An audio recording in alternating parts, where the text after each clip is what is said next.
For this video, ladies and gentlemen, we were going to go ahead and discuss the harassment that I received by Chrissy and Rex once I told them that I would be changing my pay, and how this all led up to Rex trying to kill me and Chrissy harassing me until to the point that I ended up in jail when Christy found out that she would no longer be receiving 2 checks each month because of the fact that Kenneth Tarpley had applied for EBT. This made her desperate as she would only be collecting 1 check.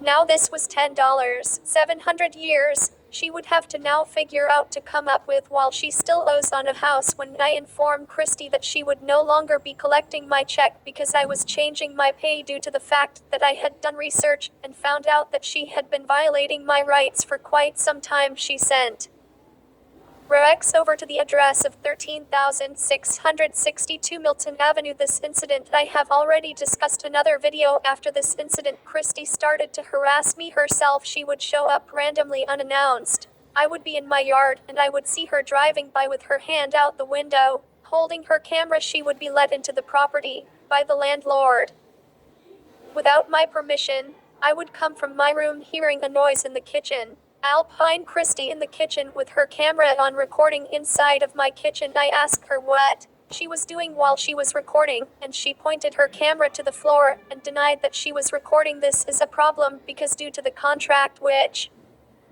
I and the landlord has signed, the landlord herself did not even have permission to be on the premises without 24 hours notice, or unless it was an emergency. She allowed a Christy into the property without my permission. When I informed Chrissy that the gate was locked, and there was no way for her to get in, she admitted that Kathleen Doherty used her key and allowed Christy into the property where there was a sign posted "No trespassing." Chrissy did this a couple times, and when I got tired of it, since I needed to change my pay anyways due to the fact that she had been stealing my checks for over 10 years while I was homeless or being helped by friends, I called the adult abuse hotline and made a report. They sent out a social worker by the name of Felicia. When Felicia came, I did not have a phone. I had to use someone else's phone to call her, so the only way I knew she was there is because I walked out in the yard with the dogs and saw her, allowed Felicia into the yard. She came in and we discussed the situation. She informed me that she had already spoken with Christy, and then she kept deflecting, saying take a pill, it'll help, and giving an example of how her family member takes a pill and it helps them. And then she stated that I wasn't going to get any money, which I thought was rather curious, due to the fact that other people had taken care of me and pay those expenses, so if anyone were to get money, it would be someone else. I felt offended due to the fact that I called for help, and she felt that I was only hoping to get money out of the situation just because money was involved. She told me there was nothing she could do about it. She was going to close the case, and that if Chrissy kept harassing me to call the cops. She was not willing to get me help with the situation herself. Christy continued to harass me after this point. There's a gentleman in a sky blue truck, along with a woman of which witnessed the harassment I was subject to. I asked them to stop and park so that I can call and report. Christy, the gentleman, said sure, no problem, pulled over, put his truck in park, and then I started to dial the number.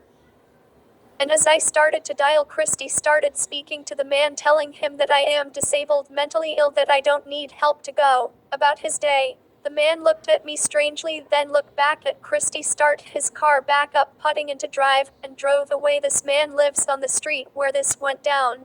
Eventually I was harassed to the point where I was feeling helpless and hopeless, and was arrested for destroying Christy means of transportation. Christy had me arrested about a month and a half earlier, and while I was in jail, went to my property, brought 2 men with her, overloaded my trailer and store my personal belongings and belongings of my coop. I got home from jail and many things were missing. I filed a police report with Westminster Police Department. Christy then kept harassing me to the point of which I was arrested for destroying your car, which I stated earlier. Christy was afraid she was going to get caught for what she did, so she covered it up by harassing me to the point of me getting arrested.